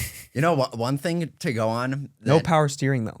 a weird point that's way back. The Aston Martin, the V12 Vantage, has the best single clutch I've ever experienced in my entire life. Really? It's so, I don't know if yours has the same transmission. Is it low key like 20 times better than his Aventador was? No. Okay. I don't know. This is the thing. Maybe mine's cooked. The you know? V12 Vantage was so good for a single clutch. I got in it, and when I drove it, I was just like, I cannot believe there's a single clutch car that is this good in a way. I mean, do you have any clue if it was upgraded? I don't think so. It might have like a TCU tune. That would be the only thing that it would be. But it felt like so smooth. It felt closer to like a ZF8. I don't know if This thing had to have an upgrade. you A think. what? Yeah, an upgrade. A ZF8's like the transmission on. I don't know. I guess it feels closer to like a C8 transmission, which is not like, you know, ridiculous. It's not like a PDK, but it doesn't feel like a single clutch. So from like at all. from 1 to 2, the car didn't like At all. roll. Okay, I think so. I don't know how many miles the car had, but these cars are 20 something, early 20. okay. These cars are known for needing clutch replacements in that time frame. It could be anywhere from 15 to 50, depending Yeah. on the owner and everything in between. So you can get a twin plate clutch upgrade that makes it much better. So I don't know if he did, but I have the same transmission. You can drive my It car after sucks. this and tell me I might need to just go down the road in that. it pretty to be much honest. I'm not gonna lie. sucks. Yeah. Really? Yeah. That's crazy. I'm not even gonna go super deep on the single clutch conversation, but I was pleasantly surprised. I'll just say that as it. I want to throw a wild question out there that kind of came to my brain, but I'm formulating it for the clip farm right here. Okay. You can pick, any car, no price range, no nothing, and you get to do a full modded build on it. What would you know prefer? this though? What would you do? It's a Huracan again. It is? STO? I don't think I would pick a STO. Really? I think I would pick an Evo all-wheel drive. I respect that. Oh, and then you do your whole Duke Dynamics kit on it or something. I probably wouldn't even actually go crazy with that. I love the Evo all-wheel drive front bumper, but I'd probably do like 1016 hood or whatever. The wing, they have like new kind of Orsteiner, I think, wing that I really like. Saw it in Miami. Like that would probably be it. Just wheels, that, a wrap, and then front splitter and stuff, basic stuff. Supercharger would be great for sure, though. So I would say you're not gonna throw a supercharger in I there? have to. Okay. The Huracan You got a full is build. slow. You can do whatever you want. You have full build capability. You can go as deep as you want to. That's the thing is I really want to build a wide body supercar in the future, but it needs to be a second or third car. I've slightly changed my stance actually since the last podcast. That last time I was like, I want a supercar on air and stuff like that. And Loki, you're right. You It's grew not up. worth it. You grew up. When you mature and you grow up, it happens naturally. Some of us in this room haven't grown up yet, but I'm not going to name names, but you guys know what I'm talking about. Yeah. I don't know though. That's the thing is that the only reason I ever choose the Huracan is just because that would be such the car that I would just put 100K miles on it. I respect that. You know, at the end of the day. If I had to choose another car, I wouldn't even know what to choose, to be honest. What would you pick? To do a full build on? Any budget, you could do a P1.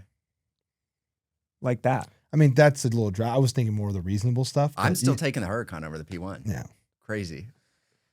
Because it's the Okay, so what are enjoyment the of doing rules? a Am I build. doing no budget or am I doing No, reasonable? let's do this. You could do no budget, but it's the enjoyment of like the possibility of a build. The possibility of a Like build. taking the stock car and taking it somewhere that it can go. Because like, for example, you could do a Bugatti build, but like I how think- much more can the Bugatti go? I'd probably want to do a 720. Damn it, Gavin, you took mine. That's fine. Over 765. Yes. Why? Yeah, because I had the there's same- way I had the more same answer. customization options. Yeah. That's true. The But I feel like you 765 low-key is just kind of build. stuck where you low-key build a 765. You If do. you don't do the wide body, I feel like you low-key just build a 765 though. You kind of do. You know? In a sense, in a different vertical, you kind of do. The 720 just gets really intricate, and that's the whole part, the fun part about building it. Yeah. You do the inlet tubes, the intercoolers. You could do Or like bigger an turbos. F8, an F8 in Largo would be crazy. You know, I Really? have Not a bad choice. F8 and Largo. Dude, what is Huh. that bespoke 812 that I see on social media? The matte black one with the blue interior. You guys know what I'm talking about? The creative Yeah, bespoke. I do. Whatever don't- that build is, that is hot. Bro, I just saw another 812 wide body that was crazy. I'll send you this after it. Please. It's so sick. Dude, that whatever it is, I don't know, in Largo kit, whatever that creative bespoke polished wheels, matte black, blue interior 812 is, that thing is a work of art. The That's- wide body 812s are, you know, Nasty. I've been in a wide body 812. It was stupid. You been in one? Yeah. A creative bespoke one. You're kind of a car slut, low key, the way it sounds like. You've been in a lot of whips. I also got to say, don't hate me, please. I'm gonna hate you. I can already. What are you gonna say? Peter's all carbon 720. Bro, I'm sorry. you like it? Yes, Why? Like that's what you're building with it? maybe. Bro, his I don't wing hate choice on is that. terrible. What? I don't hate that. Wheels, I feel like is hard now because BBS is. Did you say low-key not wheel it. or wing? His wing Oh, choice is okay. I thought terrible. you said wheels. Yeah. Okay, wheels too. What's the wheel choice? Okay, what were you the gonna say? 'Cause wheels. I I'm feel like you're talking shit not about saying I'm BBS. getting the wheels. I'm not saying I got the wheels. I'm just. You were going somewhere with the. I Were you think talking it's crap just- about BBS, or I were you think gonna say it's just too overpopularized right the now. BBS? Yeah. Yeah, bro. BBS is dog. Yeah. BBS is now becoming the worst choice on a wheel. It is terrible. That's a beautiful clip. I'm so happy It's about that. BBS. If you are okay, we are in today's day and age, and you are still putting a pair of BBS on your car, you are a child. That is ridiculous. That is Okay. so outdated wheel. There's so many better wheel options and not done wheel options. You're literally following the suit of everybody that came before you just because they did it. And half the guys that are doing it now aren't even cool anymore. So I would just say That's my if you're thing. gonna go and customize your car, why would you choose the most popular customization that everyone They look else good. does? They look clean. This is the thing. Do is they, that though? All the other wheels, like sometimes, like what would you take over? Like an MV forged or something? So I actually am building full-blown custom wheels for my 812. When you see them, I wouldn't pick any brand. I would make my own custom wheel because you can do it for a cheaper cost than any of those things. I'm becoming more of a fan of the full face look. Full Okay. face wheel. Yeah. Full face color. Where like it's almost like, okay, this is kind of anybody that's LA. He's the wrong person to ask. I He has probably am. tattoos on his fingers. Exactly. I like a full face wheel, especially if you mix in the colors with it, because it goes in with the full design of the car. I'm not a huge fan of the small little polished BBS wheel with a big tire. I don't like it. It's stupid. I agree when they're the super teeny. Yeah, when the time, like, what are we doing here? But Like, I this is like- this is a child's play. Right I now. don't know the names of all the BBSs, but I like when it's like the full BBS that's kind of clean and it just looks like it has a little bit of like depth to the wheel. But now I'm kind of leaning more like Vossen / BBS FIR. I don't know if you have any idea what that is. Is that No. like the It's like the 10 spoke? maybe something like that. It looks clean though. You like a heavy multi-spoke like Like design? on Ryan Edge's McLaren?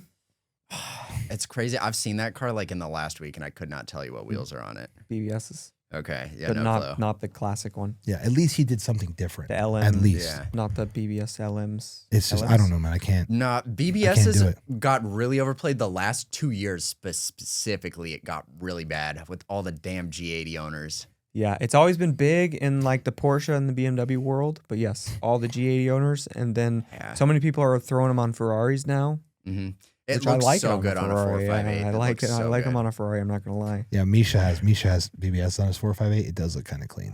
And that's the problem. Is that The no, 458. he's got him on his GT3 as well. I don't know, man. I just think that anything. I also think it's one of those things where, like, you've seen it done so many times, like BBS Porsche combo, that I'm over it. We're also like so deep in the car scene though that if you're living in Montana and you got a Porsche on BBSs, You're hot. it's tough. You're hot. You know. You're pulling so many Tammys at the bar. But we don't live in Montana. So. Yeah. I mean, it's just like, I think that's it. Like, I always hate on stuff, not because I'm like, oh, this sucks. I don't think BBSs are ugly, personally. You may hate them, but I just think it's the most common customization. Yeah. So, like, I don't want to go out, even though it looks good. Like, if I'm going to customize my vehicle, I want it to be custom. Yeah. And be different than other people. And then the BBS is just... If you told me, though, I have a $100K budget and I have to build a car in the next 5 minutes, I'm probably putting some BBSs in the cart out of the sake of, like, ease, Like, I think that they are the go-to, but it's like you have to get creative to find something else that really is better. Like, if the ice cream shop didn't give samples, you just get chocolate. I mean, I get vanilla, but... I like AL13s if I had to pick a brand. AL13 is pretty nasty. Sometimes I like them. Yeah. Why sometimes? I don't know. I feel like I'm super, super, super particular with wheels as a whole. That it's just every brand, I maybe have one or two wheels that I like. That's it? I respect that. And this is the thing is, like 5-6 years ago, I would have always said that I don't care about wheels and just chose stock wheels. And then I got super into like the JDM wheels, like TEs and stuff like that. But now there's just nothing that I'm like, oh, I love that brand. I feel like we're in a wheel drought. There's not a brand that I love. Well, I agree. They're I also agree. similar.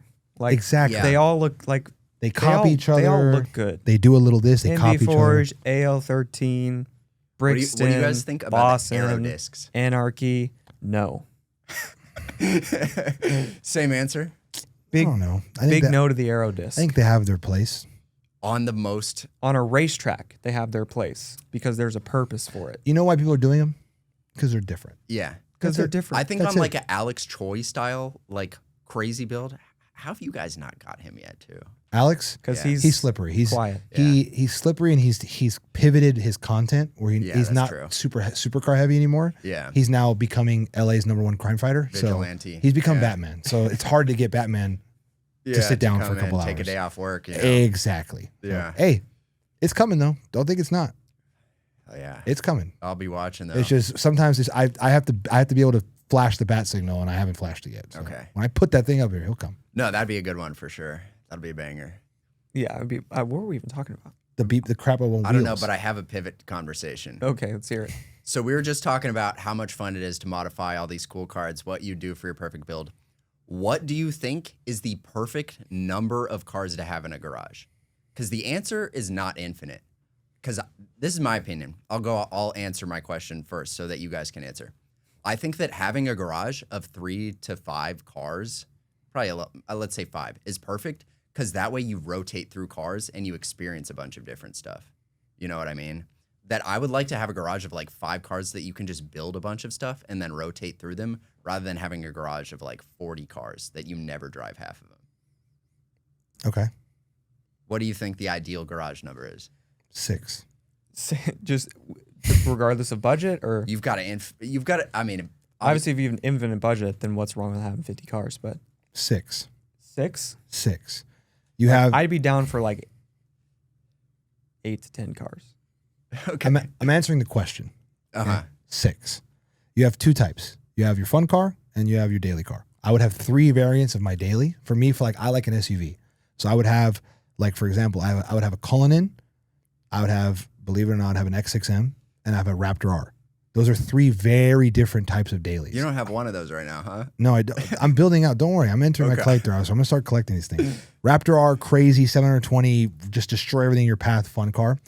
Cullinan's your nice, calm cruiser dinner car. And then you have your X6M, which is your opera through the city going crazy. And then now we have another 3 to expand to the supercar world. I have my Aventador SV Roadster, which is my big V12 presence car. I have my 720S Super Build. That's like my piss missile crazy. Like, that thing is fast as heck. And then I have my G3 RS, which is my throw around play, never going to break, all fucking RPM. That's it. So what would you have, I guess is the question. You said the ideal is... For me in the 5? Ideal is 5 cars? Yeah. So you have 5 cars in mind that would be... I'm just taking off one daily, pretty much, to be honest. I only need really one daily. That's my thing. So what is your garage? Your ideal 5-car garage with basically no budget. We've put budget on things that makes things tough, but now you can build out your 5-car garage. That's your ideal number. All right. I'll speed run this. Zonda, Huracan. Zonda Huracan, you're crazy. I love it. What do you mean? Like you were Zonda so confident, and Huracan Zonda were so in your brain that you were like Zonda Huracan, easy, knocks. And then paused. Yeah, and then after that, you need Murcielago SV. Ridiculous. That's honestly like the pinnacle of the collection, even over the Zonda. I think that car's ridiculous. And then I gotta do some sort of like. Dude, the problem is that I hate every single sedan and every single SUV if you have infinite budget. That's the biggest issue. They all kind of suck. Right, so you just buy what you need. It's like I'd probably have a Urus here just for the sake of it, and then I would have like a track type car, like just a Valkyrie. You have not driven enough SUVs. That's your problem. No, okay. I have driven the best SUV ever, though. What? Ask me what the most underrated car right now is. Well, that comes later. Okay, we've got that. Well, should I not do this then? You did this last time, too. I know, I did do it last time. You pulled our guest questions out early. I was waiting to try to do this again. I mean, we are going to ask it. Okay. I'll hold this You one want me to then. ask it? Do I just ask it? Just ask him the damn question. What's the most underrated car today? The Ferrari Purosangue. Really? Yes. It was like that. It is the best SUV by far. You just Well, lost $650,000. all credibility. Do not tell me you are taking a Cullinan or a Urus over that. I did not say I would take either of those, but I would take I have 3 off the top of my head I would take easily. SUVs over that. Easily. What could you possibly do better than that? He's never even driven one, so that's... I have. That's I'm extremely biased because he's right. I have not driven one. Raptor R. I would probably take Escalade V. And then you guys are going to think I'm crazy for this too, but I already think you're crazy. I still think I still like both XXM terrible. over. Bro, I cannot even, I'm not even going to go into a single one of those. I'm going to be real. That was extremely stupid. If you had said Urus or Cullinan, I would have been able to debate, but none of those I can. Yeah, that was just a bad take. Those are in a whole different. So here's the thing. What's your issue with the Ferrari? What's your issue with the Ferrari? The looks? No, the looks, a combination of like the whole point of it. Is it meant to be a super SUV performance or is it supposed to be more of a GT cruiser? So this is the thing. I drove it back to back with the 12-cylinder. But I drove the Purosangue first. The Purosangue feels better than the majority of low entry level supercars to a certain extent. Like maybe it's comparable driving experience and enjoyability wise to like, maybe a 991.1 GT3 or like a base Audi R8 so far as fun. But it's just so crazy because you're in an SUV with a V12 and then you go and it really is an SUV. You're right. It is a hard in between of the Grand Tourer and the SUV, but it does really well at both of them to a certain extent. Because it was my problem with like the Roma. The Roma was odd. It was odd because it didn't drive like a GT cruiser and it didn't drive enough like a supercar, so it just sat in the middle and it flopped. My Purosangue is the same problem. Is it a super SUV for performance or is it a cruiser? Because Cullinan and Urus, they're different worlds. Completely different. Yeah. So you can't really compare the two. It's way closer to. It's further over the line than the Urus. It's like a Urus for Perf. sports. It's even crazier than the Urus Perf for sure. Really? Without a doubt. So this is the biggest thing about the Purosangue that makes it the craziest SUV is that you look at a corner and you're heading up to it and you're going 60 miles an hour and you say, this car is going to tip over or slide out this entire corner. And then it just and slides to the entire corner perfectly. That you've never felt an SUV that actually handles good. It's the weirdest thing. I'm going to take a risk here. I have no idea the dynamics actually what I'm talking about, but I think that has something to do with the wheelbase, the way it's designed for its handling. Yeah, I guarantee you, because the way the car is a little more elongated. Mm-hmm. So when you have a little more elongated wheelbase, it's planted more. From my understanding of the engineering of the car. And probably weight balance and stuff like that. Exactly. Center of gravity, that car's not super high up. Like think of a G-Wagon. G-Wagon for how high you sit, it handles pretty damn well. Purosangue center of gravity is a lot lower. It also is kind of small. The Purosangue is kind of. Have you guys seen them at least at like dealerships? Yeah, and yeah, stuff? we've seen them. Yeah, That's what I'm saying. Is it a performance? Is it a GT? Because the handling part has something to do with the center of gravity and the wheelbase. Yeah. That's why it handles so well. Because again, comparing SUVs is difficult. Because like Cullinan Utility, is way over here. Then you have, in reality, you have like the Urus Perf and your Purosangue. And then in between you have like your G63s, your Escalade Vs, your M cars. Like it's This XXM, car X5M. is just so crazy though. Like where does DBX 707 fall in that plethora? Is that like I luxury cruiser or is that performance? That's probably like maybe a step back from the Urus. From performance wise. Yeah. Are we sure? Because isn't numbers wise that thing's out kicking it? I think it performs better, but it's probably a little less. Step in, raw. ask Mr. Aston Martin. Don't you know this? It's got 707 horsepower. I don't know. I Yeah. haven't driven one. The new one has what, 797? That's crazy if it does. Doesn't it? I The think new it's one. Still 707, no? I don't know. Didn't you tell me that they have some new one that's like crazy upgraded difference? It's just a new interior. I'll look at it real quick. Hold on. Just refresh. You guys can continue talking your horse shit. and But I'll- generally though, like this is the thing is you guys, I think that you should go and like see if you can get a dealer to let you drive a Purosangue and 12 cylindry because they're such interesting cars as a whole, but the Purosangue is such a fun SUV. And the biggest thing about it that is like the stupidest cool thing is like the back doors are suicide automatic opening doors, which is like so tough when you have somebody get in there. Imagine like pulling up to dinner in that one. Yeah, and I love how the back seats are just like They're buckets. Ferrari bucket seats. Yeah. I think that's sick. No, the whole car is sick. I don't love the front of it a ton. Yeah. That's my only issue with the car as a whole. For sure. I'm just like, I am kind of like you. I couldn't really care for an SUV or a sedan. So like even in that case, I'm like, I'd rather low-key just have a GTC for Lusso to drive around than a Purosangue. Dude, I used to love the FF and GTC for Lusso, but I've been losing it. You're maturing. It's normal. I feel like it's the opposite almost.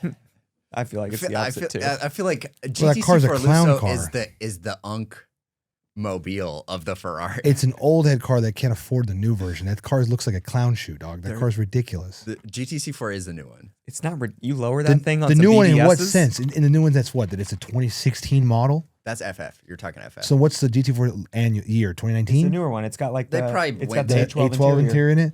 Nah, dog, that's clown A12 shoe. interior, baby. Lower it onto BBSs. Now we're talking. Straight pipe. It would be sick. I'm not gonna lie. But it has to be like a sixth car. Yeah, I think so. To your question, I have so many cars that I want, to be honest, that my garage would be like 15 cars. And then over the course of time, I'd just sell off the ones I never drive. Okay. That's valid. Because I can't. That's almost like reverse of what I would kind of do in a Right. way. You're like, I know what I don't know what I want. There's literally like 15 cars I would rattle off and be like, I'd take all of these. And then whichever, I feel like I'd drive them all, but then obviously you wouldn't.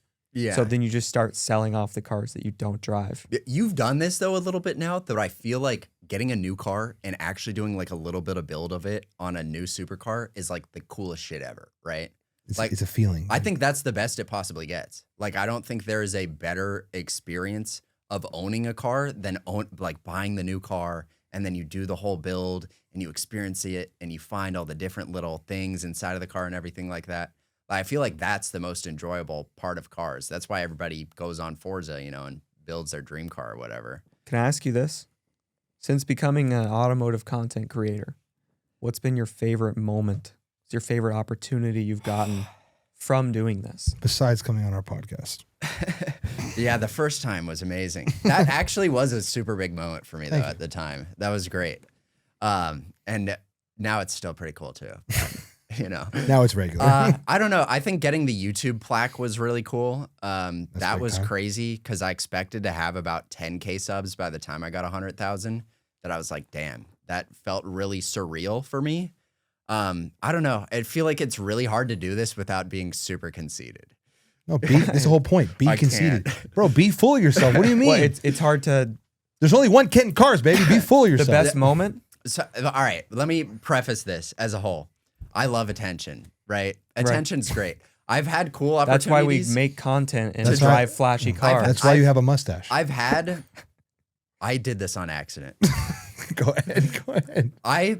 I have had the best interactions with fans as a whole, right? Like, I feel like this is the same thing for you guys, is that all the fans that come up to me are just really cool people, right? Like, they're just, they're always cool little dudes or, cool guys that are just into what you're into, that you can instantly have a conversation with anybody that like comes up to you, But the coolest moment that I've had was about a month ago. No, that's a lie. I've been here for more than that. It was about 3 months ago. I went to Hawaii and I rented a Corvette C8, which is not the craziest car to have a cool experience in. But I had the Honolulu Exotics arranged a drive to a Cars and Coffee for me during this. So I drove a C8 with a group of supercars through Hawaii with my dad. And my dad's never been to a car meet in his life or anything. So I took him on a supercar cruise with like 15 supercars through Hawaii to the only Cars and Coffee in all of Hawaii. And then I had fans come up and recognize me and take pictures with me 1,500 miles from the mainland. So that experience just as a whole, like super, just the craziest moment ever for That's me. awesome. That was the coolest thing With ever. your dad too. Yeah. That's an awesome moment. Yeah. And my dad, I actually hadn't seen him since I started posting. Really? Wow. So pretty much, like it had been maybe a month of posting that the last time I saw him. Because you're telling him, Dad, I'm kind of a big deal now. And then he was like, right, I get it. And then he's like, oh, you're a big deal now. It was funny because I actually debated him the day before that he was like, I was like, dude, I think everybody that if I took them on a supercar rally, they would have fun. And he was like, nah, people can be into different hobbies and stuff. And I was like, just you wait. And then the next day, we were coming down this canyon, looking down into this luscious Hawaii ocean, and a Lamborghini Huracán Dorado's driving by us, while we're on this rally. And he was like, okay, this is pretty sick. And I was like, I won. I beat the game. It's hard. I think supercars is like, it's one of those things where people are like, it's supercar. Like when you really are in the mix, like it's really hard to not have a good time, regardless of what we're doing. Especially like, this is the thing, is that I actually feel bad for a large portion of automotive enthusiasts that will never get to experience a supercar rally. Because a supercar rally is one of the top 5 life experiences as a whole. Because this is one of the things that people underestimate is like, okay, there's a lot of different hobbies and like interests in this world. But like the way I look at it is like, for a supercar, okay, you have children that don't know how to even write their name look at a supercar and like freak out about it. There's an element to that that's unspoken in the world, that like something that has no idea of concept of society can see something and go, that's awesome. Yeah. So you put that into adults, they're like, it's supercars or it's overdone. But then you put them in the mix and they can't not have a good time. Yeah. There's an element to the supercar world that's They're unspoken. moving fast. They're hearing the scream, and It's they're like, yeah, "Wow, such this is an what it's experience. They got the about, huh?" eyes on them. It's a whole thing. Everyone listening to this knows this, But I wish that we could just like slap random people on a supercar rally for a day, because they would all be like, damn, I'm starting a business tomorrow. I'm telling you. It's We should do a series It's of a that. weird feeling even just to like pull into a Cars and Coffee in a supercar, and there's like everyone as you're pulling through is just like looking at you and taking photos. Yeah. I don't know if I Ego. love that feeling. It's a weird feeling, but Oh, I love it. it's an interesting feeling. Even when you're Gavin from Supercar Connection? I like being Gavin from Supercar Really? Connection. But not when you're getting out of Joe's 720S in the passenger seat. Hand on your lap. It's not a bad look. There's a lot of people that would die to be in that Yeah, position. you're not wrong. Mhm. Then I'm just the Make-A-Wish kid. Hey, me too, man. You were not the He was the Make-A-Wish kid when I let him drive it. that was the Make-A-Wish kid. Because you've driven a plethora of cars since you drove mine. I had driven way more before that. Really? Yes.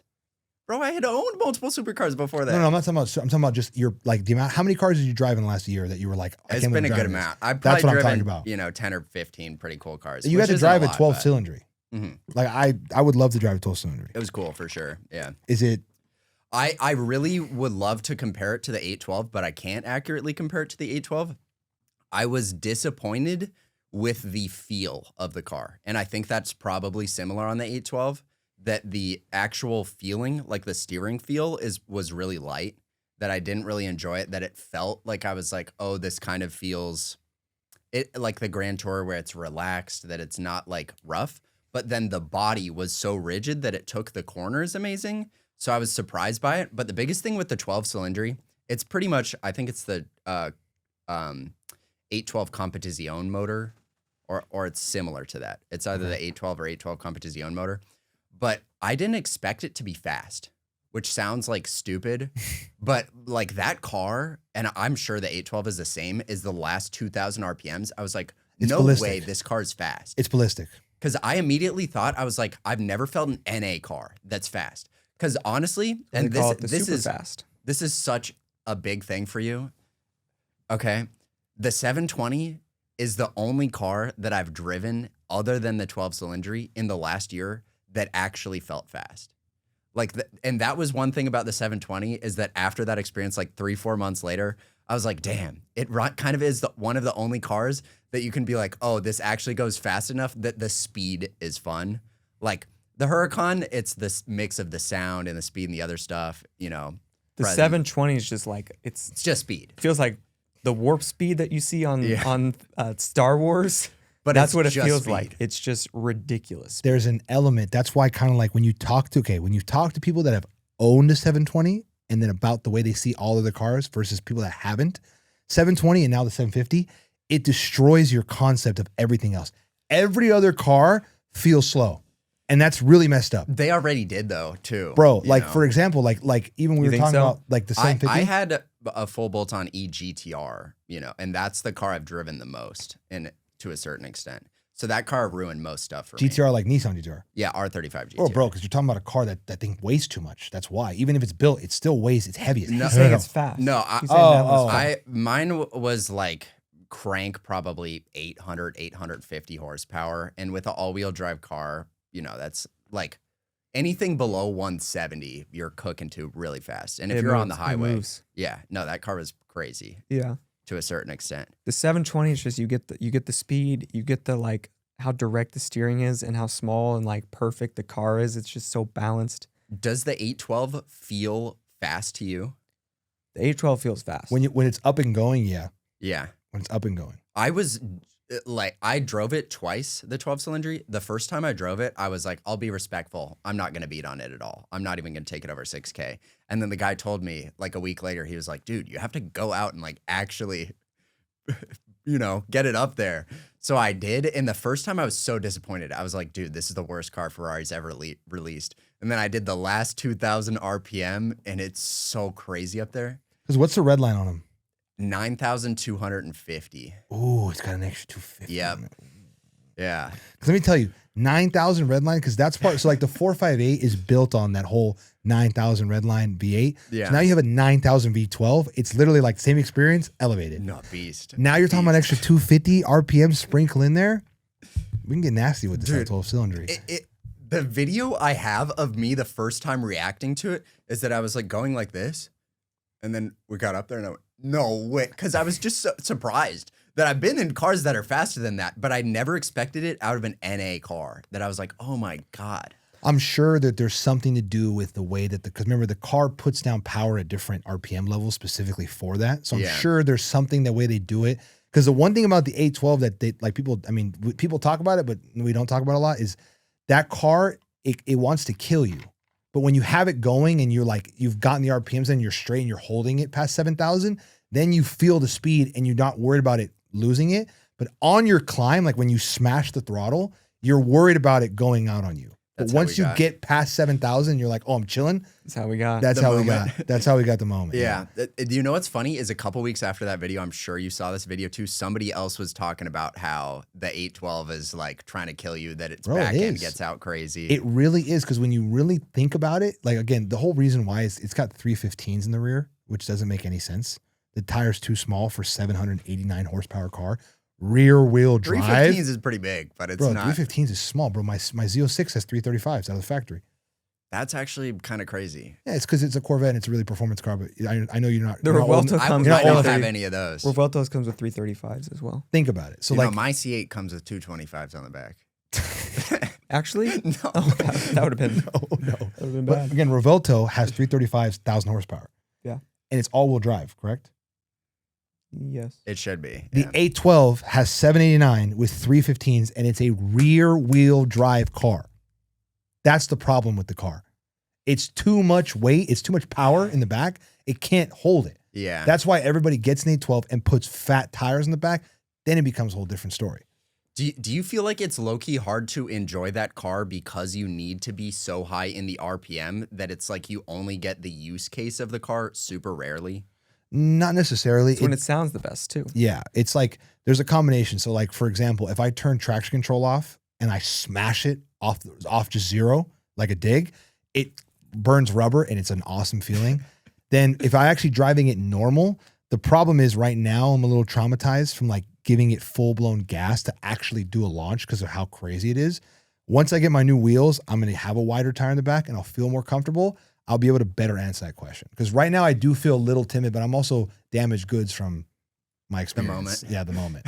My pure driver skill moment for everyone debating in the comments. I didn't break. That was you? No, it wasn't me. I don't know who it was. Yeah, I don't know. Those cars, are great. That was AI. I wish they were a little bit more raw, though, for sure. The 812s? Yeah. They're a The little, 12 they're a cylinder. little boaty. I haven't been in the 812, but 12 cylinder. They're a little boaty. Because again, the way that it is, it's front mid-engine. So Yeah. it's a little bit boaty. A little bit boaty. Also, it was annoying to drive with the front that I was like, oh, this actually is a little bit hard to park, which was interesting because like a car like the AMG GT, not the Black Series, AMG GTR has a crazy long front too, and that car was like the easiest thing to drive ever. Really? Yeah, it was interesting. Do you find it a little annoying to park with the 12 cylinder? Park? No. Like forwards? I don't park forward ever. I me either. That's partially why. I had to one time. In the one time, I low key embarrassed myself in front of the Ferrari dealership, so that might be why. You weren't in practice. The 812. Here's my prediction on the 812. Once people start buying them, they actually hit the road. When people start putting You some mean 12 cylinder? 12 cylinder, yes, Yep. sorry. When people start putting wheels on the 12 cylinder and wrapping them, including the bar across the front, people are gonna go, oh wow, these are actually kind of sick. You've seen the black ones, right? Yes. Where it kind of blends a little bit. It blends and it looks good. You're like, wow, okay, that looks kind of sick. But Be real, they're still butt ugly. really? You've seen them in person. No. The rear doesn't do it for me. The whole thing is pretty bad. I'm kind of in your boat, but like the rear specifically just doesn't do Yeah, it for me. it is really the rear. I think that they need, if they modify them, wheels, yes, wing, some sort of low profile spoiler, maybe a diffuser, front splitter, canards, maybe it'll look good. It's not gonna ever be better than the 812 though. I think the F12 is the best of the three for looks. I'm kind of with you. You know, Really? It's The close. F12's It goes a back and forth. beast. The only thing about that, I think the F12 is beautiful. It's just, it looks older. Yeah, it's a little flat. I The don't body line's even a little really flat think for it me. does. You don't? It personally, yeah. You I know, think the front end gives it away. yeah. I don't know. I think they're And the such a lights. great car though that they're definitely like that. My dream realistic garage is the Huracan F12. You know, It's a great combo. like I think that's just the move for Straight sure. pipe F12 sounds crazy. Yeah. It does Any sound other hot awesome. takes you were trying to squeeze in? Man, there's a few, but you know, mostly the ZR1 was the biggest one. I just wanted to argue with Joe about for a little bit. How'd that feel? I mean, the kid doesn't know what he's talking about. That's why. Oh, I know. I think you both raised some fair points. I'm in the ZR1 is a supercar. No way. Thank you, Gavin. Just because Insanity. 230 miles per hour. I don't care. Could a Dodge Demon be a supercar? No. No, Period. No. What? All right. Well, I'm not doing it. I'm Bro, not doing it. any car, this is what you don't understand. You got to read the fine line. Any car that has to have an asterisk to get its top performance in the advertising, what are we doing? I'm saying, Also, that car is literally a boat. yeah, I think it floats. yeah. So No, but that's the thing is there's also, you know, there's other supercars that are as well to a certain extent, you know. perhaps. Performance, price point, looks. The Demon falls off on the price point aspect. What does the Demon go for? Like 2? No. 130? Yeah. No way. With a crate, 115. There was The 130. Demon actually 130? 130 with a crate, which Okay, is the that's hardest crazy. option on that car. It has, if it comes with an original Demon crate, which not all of them did, it can do a 130 premium 120. What's Maybe a regular 170? demons are 105, huh? What's a 170? What do you mean? What's a Demon 170? 170. Same. That's a demon type, but there's an option. This is a little niche 500 credit score knowledge right here. Demons, some of them you had an option that came with a demon crate that came with the drag radials, a little suit, a little booklet for its like whole heritage of it being a track car. That's the whole one seat. Remember, the car comes with one seat. There, you have to option the other seat. Do you understand that? That's the problem with the car. It's a $1 option. It's a $1 option, but it's an option because it comes so it could have its production run. It comes production. It counts. One seat. It counts. ZR1 is a piss missile out of the factory. They could give you the ZR1 and tell you go to Coda and do a 230 run. You would do it. That's how crazy that car is. Well, I'd do that in a Corolla, you know. What's next for Kenton cars? Hopefully getting my car back at some point, you know. That'd be great. That would be great. And probably buying another car relatively soon as well within that. I was trying to just own the C8 till December or even earlier and then flip into another car. But now we'll see whatever ends up happening with my C8. Now you're cooked. A little bit, yeah. But Figuratively. I don't know. I'm going to a bunch of different. My thing that I've decided that I want my stuff to be about is the events. That I love the events and it's something that I actually hated for a long time too. But I love making videos about events, so I just want to travel the world and go to all the different events. I'm doing Japan at the end of the year.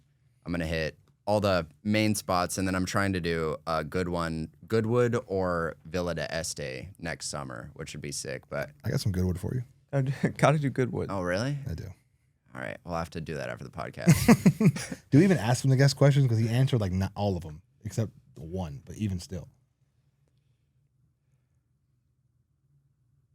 You answered which one? Underrated? We did the garage thing, like 9 different variants this episode, and then we did the most underrated car already. What's the most overrated car? ZR1. ZR1. That's it. Why is that? End the episode. The ZR1, because performance is awesome. The ZR1 is the most overrated car, and the reason is because at $500,000 with markup and everything, realistic market price for the next year, there is no chance you are choosing a ZR1. You think it's gonna be 500,000 for the next year? Let's say 400K. Even at 350 grand, tell me you are taking a ZR1 over a modified 812. So I'll tell you this right now. I have a ZR1 offered to me, 305. 205 sticker, 100K over. I also just got a second one offered to me with a 50K over. 205 sticker, 50K over. So 255. That's the accurate market. Confirmed? Confirmed. They're gonna be accurate sticker today. like that.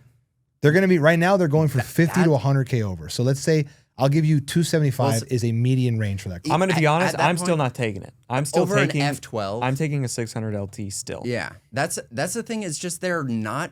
It just does not have the presence to justify being in the league with all of these other cars. That nobody's gonna realistically take that car unless they're a big Corvette guy. Like, this is the thing, is if you come into the market objectively and you look at all of these cars from different brands of somebody who isn't in love with the brands, you can say, hey, this is the best performing car you're going to get for the money, but it's also realistically the most boring visually outside of that. They're pretty sick. The only I reason think they're sick, the only but reason it's it's a boring C8. is because there's so many. What C8s. are you It's a C8. saying It's right a now, bro? C8. But that hood It's a scoop C8. and all Bro, that hood Carrera. scoop arrow, the I've big seen wing the in the back, the ZR1 in canards. person. Are Yeah, big you wing is nice. lost? Did you guys see the ZR1 at Car Week last year? Yes, No. the yellow one. That was sick. I missed it. But it looks like a well-modified C8. Bro, On the streets of Brickell. I'm so over you, dog. No, yeah, when I'm down in Orange County, bro. The car is it's wider. It is wider. Yes. So that eliminates it being a C8 right then and It's there. a Z06. End the episode before I choke him. Please, because I can't do this. Finish it. I can't do this. I can't Finish do this. this. I can't do this. We're going to argue about this all day long. Please. No, here's the thing. It's a C8. You're picking a C8. You done? I'm done. I can't There's no way. I can't keep doing this anymore because you're crazy with your takes. The fact that you're trying to tell me that the ZR1 makes it not. It's literally the most aggressive arrow out of all of those things you added right now. I agree that it is an amazing looking car. I do not think that it compares to the presence of any of the other cars in the price range. I'll tell you what. They haven't dropped the Nuremberg time, correct? They haven't, Nuremberg. right? whatever. Nuremberg, blah, blah, blah, blah. I don't care. Spickle, spackle, I don't care. Whatever you call it. They haven't dropped the time, correct? They probably will. They probably never will. Okay.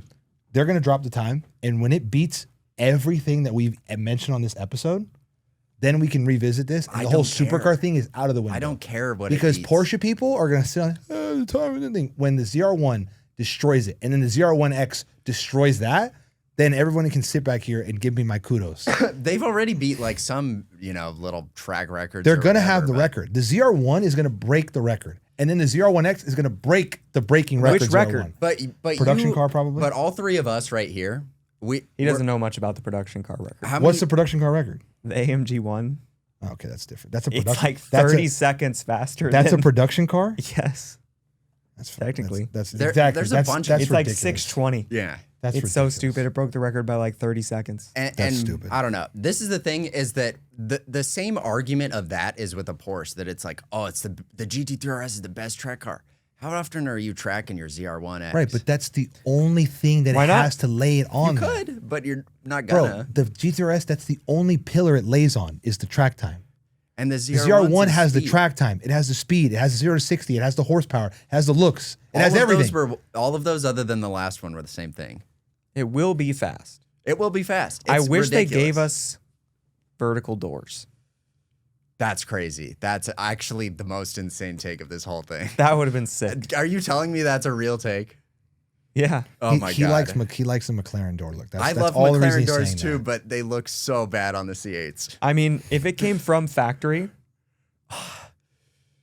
if it came from factory, if it was a factory vertical. If it was a dihedral door, yes. If it was like an Aventador door, pretty bad. But if it had the dihedral look to it, then I can get down with it. I feel like if they somehow made it like the Gullwing type, that would be crazy, but that would be interesting. That'd be hard to do. Gullwing doors would be wild. Well, ladies and gentlemen, at the end of the day, I've got one thing to say, and that's the ZR1 is not a supercar. Thanks for coming on, Ken. This is the last time Ken's coming on the podcast. We're out.